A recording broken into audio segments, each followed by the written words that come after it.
بینەرانی عزیز سلااوتان لێبێت داوای لێبوردنەکەم کە چەند خولەکێک بەرنامەکە دواکەوت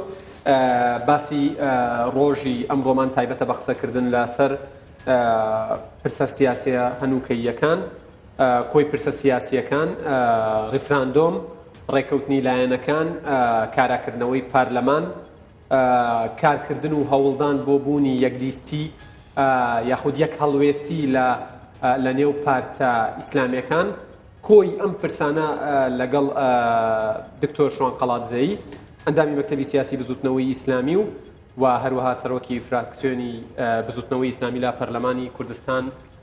قسەی لەسەرەکەین و گفتوگۆی لەسەرەکەین. دکتۆر گیان زۆر بەخێر بێن. هەربژین ئەمەوێت پرسیارەکەم بەوە دەست پێ بکەم. لە چەند مانگی ڕابردوودا بەگەرمی ئەبینرا کە پارتە ئیسلامیەکان هەرێک لە بڵێن بزوتنەوەی ئیسلامی و کۆمەڵی ئیسلامی و وێگرتووی ئیسلامی شێوەیەک لە شێوەکان نزیک بوون لە یەکەوە و وەکو کورد دەڵێ دڵگەرمانە ئەهاتنە پێشەوە بۆ قسەکردن لەسەر یەکلیستی و یەک هەڵوێستی، بەڵام لە ئێستادا ئەوترێت بە شێوەیەک لە شێوەکان پاشەکشە هەیە. تا چەندە وایە و لە لای بزوتنەوە چەند پاشەکشە کراوە ئەگەر کراوێ؟ بە ناوی خوای بەخشندەی میهرەبان زۆر سپاس بۆ بەڕێزت، سپاس بۆ بینەران. هەڵبەتە گفتوگۆ و دانوستان و کۆبوونەوەی بەردەوامی نێوان لایەنە ئیسلامیەکان کە پێنج کۆبوونەوە ئەنجام دراوە، دارێکی فراوان ئەنجام دراوە، بەڕاستی گەشتبینی و ئومێدێکی بۆ تەواوی خەڵکی کوردستان بۆ تەوژمی ئیسلامی گەڕاندبووە. بەڵام بەگشتی پێویستی بەم هەموو کۆبوونەوانە نەبوو، پێویستی بۆ بوو هەر لە دوای چەند کۆبوونەوەیەک هەر بەوەی ئەقەلشی ئێمە لە لایەنەکانی تر جیاواز بین، 50 کۆبوونەوە 60 کۆبوونەوە. هەستان کردی ترەوەی کات کۆبوونەوە لە دوای کۆبوونەوە لە پێناو کۆبوونەوە دواخستن و مماتەڵە و کات کوشتنە؟ بەڵێ پێویست بوو ئێمە هەر لە دوای یەک دوو کۆبوونەوە بەرەنجامێکی ڕوونماندا بایە خەڵکی کوردستان لەبەرەوەی ئێستا شێوازی کارکردمان لە یەکەوە نزیکە و دەشتواندرا لەو هەڵوێستانەش کە جیاوازی هەیە یەکیان خەین باش بۆ ئەوەی کە بۆ داهاتوو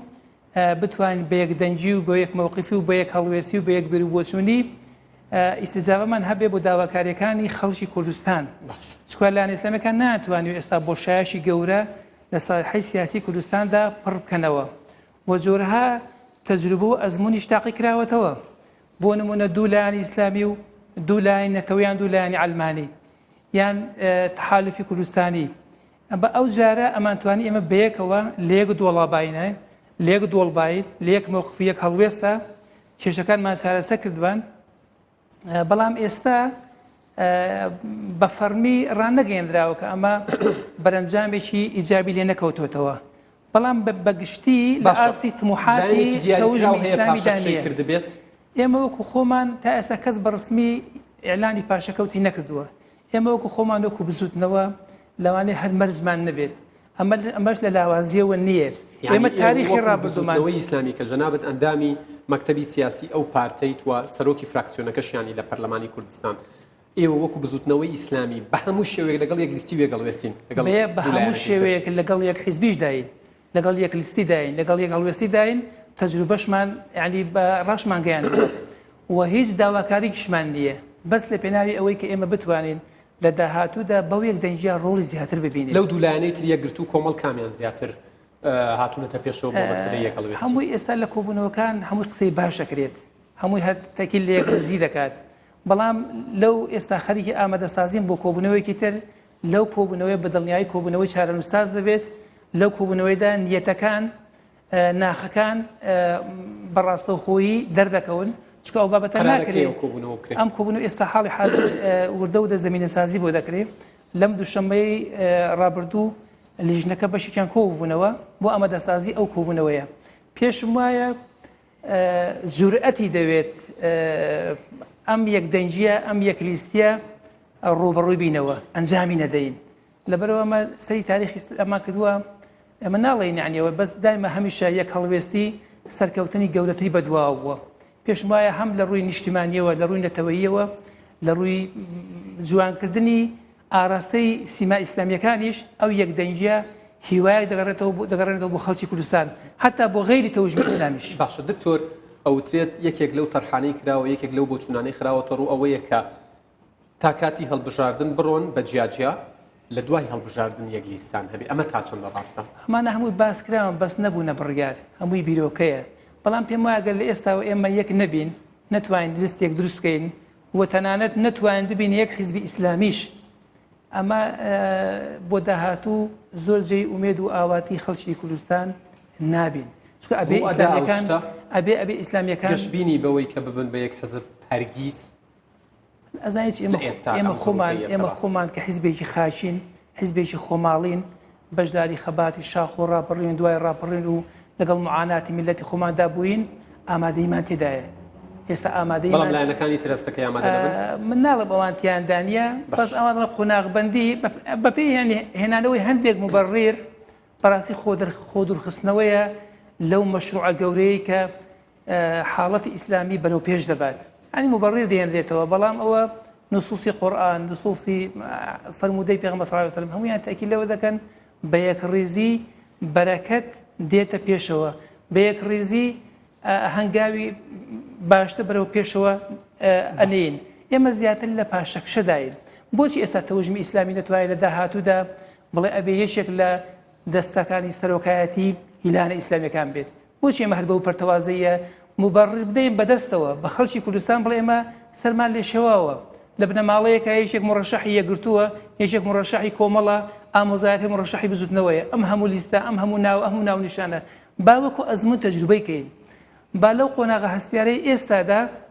ئیسلامیەکان بیسەلمێن کە لە قۆناغێکی هەستیاردا ماڵی خۆیان یەک خست لە پێناو بەرژەوەندی باڵای خەڵکی کوردستاندا تۆ بینە سەر تەوەری دومی بەرنامەکەم نوێنەری ئێوە کێ لە کۆمیتەی ڕێفراندۆم ئەمە جارێ ئەم بابەتە نوێنەرتان دیاری نەکردووە ئەم بابەتی بەسەری ڕێفراندۆم ئێمە لەناو خۆشماندا ئێمە یەک هەڵوێستین بەڵام پێمان وایە من خۆم یان وەکو فراکسیۆن وەکو نوێنەری جەماوەری بزوتنەوە ڕێیم وایە پێش ئەو بابەتانە پێویستم بەتمانەیەک بگەڕێتەوە بۆی ڕێفراندۆم سەرکەوتوو بێت باش دێنە سەرباسیەوە ئەوە تا من لە تەوەرەکانە نووسیمە بەڵام ئێوە لە ئێستا نوێنەرتانەیە بۆ کۆمیتەی ڕێفراندۆم ئێمە لە ئێستادا ئێمە ڕەتمان نەکردو کە نوێنەرمان نەبێت کۆبوونەوەی ڕۆژی شەماتێتەوە بەشدارە لەناو خۆماندا من ئاگادار نیم ئەوەیان بۆ بابەتە ئەکرێ مەسەن لەو تەبێت بەسم لە جاری پێشووە کە کۆبوونەوە کرا لە نێوان لایەنەکان و سەرۆکێری هەموو ئەوانەی لەوێ بوون ئێوە حزورتان هەبوو بەڵێ و ڕازیش بوون بە لە کۆبوونەوەکان تا ئێستا ئەو کۆبوونەوەی سەبات بە ڕێفراندۆم ئەنجام دراون نوێنەری بزوتنەوە بەشدار بووە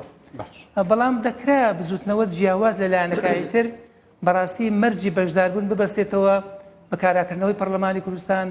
بە چاکردنی ژیان و گوزەرانی کوردستان کاک یادگار من ئەوڕۆ سەردانی کاک عومەر و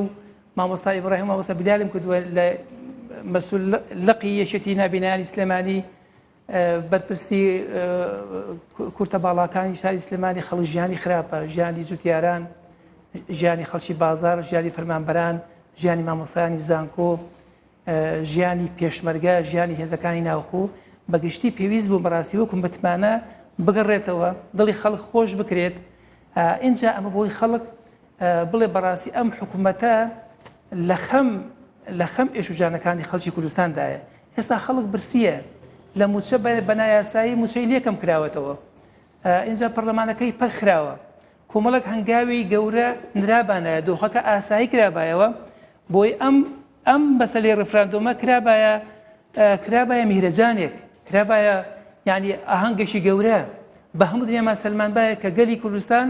سەربەخۆی دێ چارەسەر چی ئێستا ینی چۆن لایەنەکان کۆبنەوە چۆن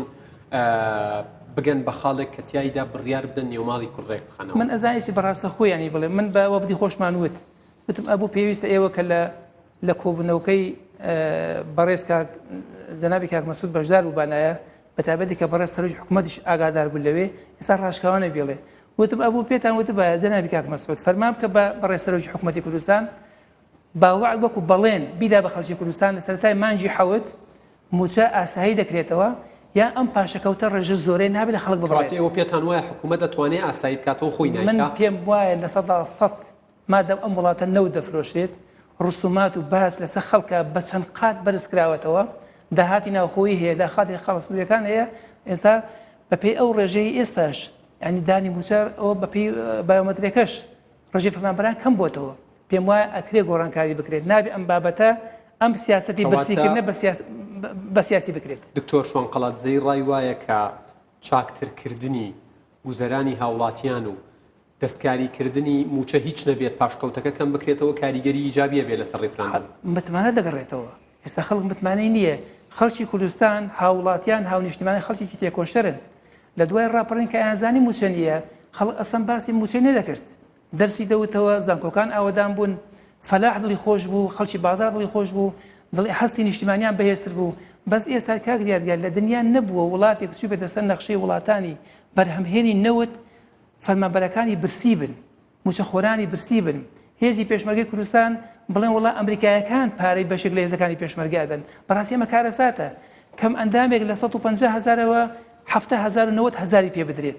مامۆستایەکی زانکۆ هەموو عینەشیان لە چاوە لە ئەنجامی خوێندنەوە و لێکۆڵینەوە و دیراسەتکردن ئێستا لە 4-5 ملیۆنەوە پارەکەی بۆتەوە 500,000 دینار. ئەمە کارەساتێکی گەورەیە. پێویست ئەم بابەتە باش بکرێ. خوێندکاران جەنابەت ئاگاداری ساڵان مینحەیەشیان پێدرا، ئێستا مینحەیان لێ سێندرێت، پارەیان لێ وەردەگیرێت. عەرزەیەک بدە بڵێ من پێویستم بە بڕوانامەکەم هەیە بۆ زانکۆی سەلاحەدین زانکۆی سلێمانی ئەڵێ 50,000 بدە، اینجا بڕوانامەکەت پێدەینەوە. ئەبێ ئەم متمانیە بگەڕێتەوە. ناکرێت ئێمە لە کوردستاندا نەوت بفرۆشین لەگەڵ کۆمپانیا عەملاقەکانی دنیا عقد بکەین، عقدی نەوت فرۆشتن، بەڵام ئێمە هەر قەرزدار بین. خۆ عێراق کوێیت ئیبادە بوو، کوێیت جیرە، وازم هەردوو ئەوەندەی خەڵکی کوردستان قەرزدار ببوو. باش دکتۆر لە یەکێک لە چاوپێکەوتنەکانتە لە ماوەی پێشوو ئەڵێی ماوەی پێشوو پێشنیازێکم کردووە بۆ ڕابری گشتی بزوتنەوە جەنابی مامۆستا عیرفان مەلاحەلیە عەبدولعەزیز سەبارەت بە ڕێفراندۆم ئەو پێشنیازە چی بوو گر بۆ بینەرانی ڕوون بکەیت؟ بەڵێ من هەمیشە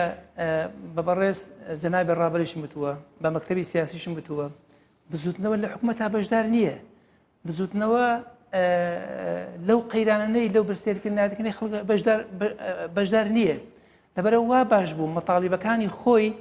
زیاتر بە ژیان و گوزارانی خەڵکەوە بەزبایەوە و ئامادەی کۆبوونەوەکانی بەزبایەوە بەو خاڵەوە چکە بە لە 100% ئەتوانرێت ژیان و گوزەرانی فەرمانبەرانی کوردستان باشتر بکرێت، بازار بجوڵێنرێت، وهروە پەرلەمانیش کارا بکرێتەوە. هەموو 4-5 مانگێکی ماوە، 3-4 مانگی ماوە، بامە ئاسایی خۆی بڕوە. مادام ئێمە باسی سەربەخۆیی دەکەین، باسی ڕفراندۆم دەکەین، ئەبێ بەڕاستی هەندێک مەلەفەیە بەداخلای بیهێڵینەوە، هەنگاوی گەورە بەهاوی. بەست ئەوەیە بێ لایەنەکان قوربانی بە شتێکی خۆیان بن، هەر یەکە قوربانی بە شتێک بات و بەرەو ڕووی پرۆسە چارەنووسازەکە بڕۆن بۆی ڕێککەون. من ئەڵێم ئێستا لە پێناوی چاکردنی ژیان و گوزەرانی خەڵکی کوردستان ئەو لایەنە ئیسلامیانەش کە لە حکومەتا بەشدارن مانەوەیان لە حکومەتا ببەستنەوە بە چاکردنی ژیانی گوزەرانی خەڵک، بە چاکردنی ژیان و گوزەرانی ژیانی هێزەکانی پێشمەرگا، هی خەڵکی کوردستان، هی فەرمانبەران. حتا مەسەرەن ئەگە خەڵک ژیان و گوزەرانی خۆش نەبێت با حکومەت تۆکمە بێت، با پەرلەمانیش کارا بێت. خەڵکی کوردستان و خەڵکی سلێمانی و خەڵکی زاخۆ و دهۆک و گەرمیان و ڕاپەڕین و خەڵاو شوێنەکانی کە برسی بوون بە ناڕەوا خەڵک چ سوود لەوە دەبینێت؟ ئەگینا سەربەخۆی ئامانجێکی گەورەی تەواوی شەهیدانی خەڵکی کوردستان بووە. تەواوی لە چاوپێکەوتنێکی ترا بۆ چوونێک هەیە کە ڕێفراندۆم کرا و بێگومان دوایەوەی دەنگی زۆرینەی بەڵێ هێنا چاوەڕێی هیچ نەکەین و سەربەخۆی ڕابگەێنی یا لە 3 مانگە ڕابگەێن. من کاک یادگەر ئەوێ مەسلەی سەربەخۆیی دوای کاراکردنەوەی پەرلەمانی کوردستان، دوای چاکردنی ژیان و گوزەرانی خەڵک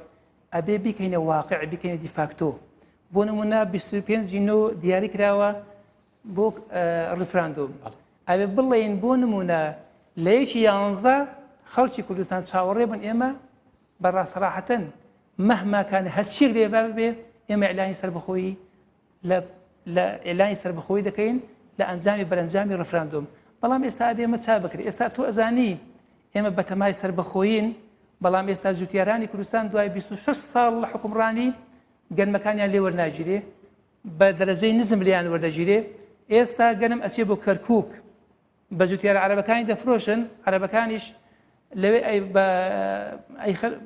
ئەیبەنە سایلۆ ڕاستەخۆ حکومەتی عێراقی پاران پێدا. خۆت بینید ئێستا خەیال لە هەرێمی کوردستاندا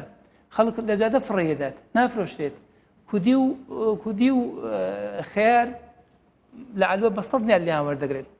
بامی ئێستا لە وەسەط و جنوبەوە دێت، یعنی ئاسایشێکی خۆراکی نییە لە هەرێمی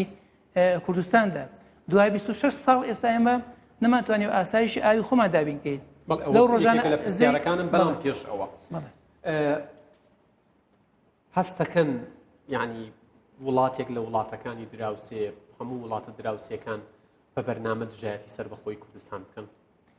ئەزانی بەدڵنیاییەوە هیچ وڵاتێک ئامادە نییە فەرشی سوود بۆ ڕابخەودا بڵێ فەرمونون خەڵکی کوردستان حیزبە سیاسیەکان حکوومەت دام و دەگە ئیلانی سەر بەخۆی بکەن ئەوان هەموو میکانیزمێک بەکاردێنن بۆ ئێمە لەم بابەتانە پاشەکشە بکەین و فشارەکانی خۆشیان دروست ئەکەن ئێستا گرتنەوەی ئاوی زێی بچووک ئەمە خۆی 10 ساڵە ئیش لە بەنداوی ئەو سەردەشت ئەکرێت بەنداوەکە تەواو بووە ئەوان ئەیگرنەوە بۆ بەرهەمێنانی وزەی کارەبایە بەڵام ئێمە شۆماتوانەوەی ئاوی زەی بچووک و ئەو شتانە لەلایەن ئێرانەوە هیچ پەیوەندی بە باسکردنی ڕیفراندۆمەوە هەیە بەمە لە ناو خەڵک بڵاو کراوەتەوەکەوە لە ئێستاوە ئێران سزامانە ئاگادارم لە پەیجەکەتەوە یعنی بە دوواداچوونی چاکت بۆ کردو لەگەڵ قونسوڵخانەی ئێران دانیشتووی لەگەڵ دکتۆر وەرتیا وایە یان شتەکە ئەمە خۆی 22 مانگ ئەم ئاوە ژیراوەتەوە ئێمە 23 مانگ لەگەڵ قونسوڵخانەی ئێران لە هەولێر کۆبنەوەمان کردووە لەگەڵ وەزیری ئاوی ئێرانی قسەمان کردووە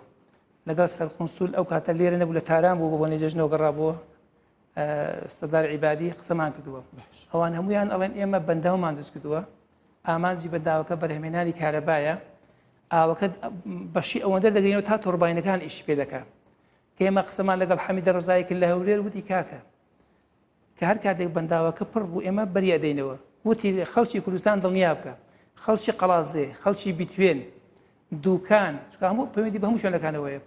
دوای جەژن ئێمە بەشێک لە ئاوەکە بڕدەینەوە دۆخەکە ئاسایی دەکەینەوە یعنی بەبەردەوامی ئەوان ئەم ئاوە وەکو کارتی فشار بەکار نایەنن باسی شتە ئەو شتانە لە قسەکانی بەدی ناکرا ئەزانی شوێنە بەتایبەت لە ئێستاە کە باسی ڕفراندۆم ئێستا ئەوان یادگار 10 ساڵە ئەو بەنداوایان دروست کردووە 10 ساڵە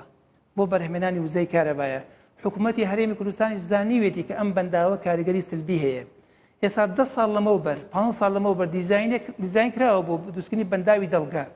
دەکەوێتە نێوان گوندی کەویە و گوندی نورەدین حکوومەتی هەرێمی کوردستان باستا بودجەیەکی بۆ تەرخانکە بەنداوەکە دروست بکرێت کێشەی ئەو نامێنێت دەتوانین ئەو ئاوەی کە ئەوانش دەیگرنەوە لەوێ ئێمە تعویزی کەیتەوە باشە دوا پەیامت سەبارەت بە ئەوەی کە هەموو لایەنەکان بێنە ناو بازنەی ڕێفراندۆمەوە بێگومان دوایەوەی خۆدوتە دوای کاراکردنەوەی پەرلەمان و چاکترکردنی گوزەرانی هاوڵاتیان پەیامەکەت بەگشتی بنێری وەکو ئەندامێکی مەکتەبی سیاسی بەڵێ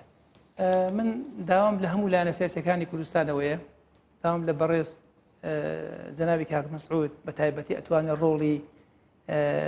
زۆر گەورە ببینێت ئاساییکردنەوەی پەرلەمانی کوردستان ئاسایی بکرێتەوە بە شێوەی ئەو شێوازەی پێش 12 و هەنگاویشیان ناوە ئێستا مرونە زۆر پێوە دیارە لە جاران ئەمە هەمووی هەستکردنە بە مەسئولیەت دۆخی حکوومەت ئاسایی بکرێتەوە پێش ئەوانە لەوە گرنگتر چارەسەرکردنی ژیان و گوزەرانی خەڵکی کوردستانە چوە بکاگیان بابەتێکی مەترسیدارە دەیان کولتوری ڕستنی جوانی کوردەواری لە ئەنجامی برسیایەتی خەریکە لە کوردستاندا لەدەست بدرێت ئیتیمامدان بە گوندەکان بە جوتیاران کە ئێستا ئەو ئیتیمامە نییە بە خوێنکاران بە زانکۆکان بە کەرتی پەروەردە کەرتی تەندروستی بۆ ئەوەی ئێمە بەهێزەوە بە معنەویاتەوە بە متمانەوە بەرەو ڕیفراندۆم بڕۆین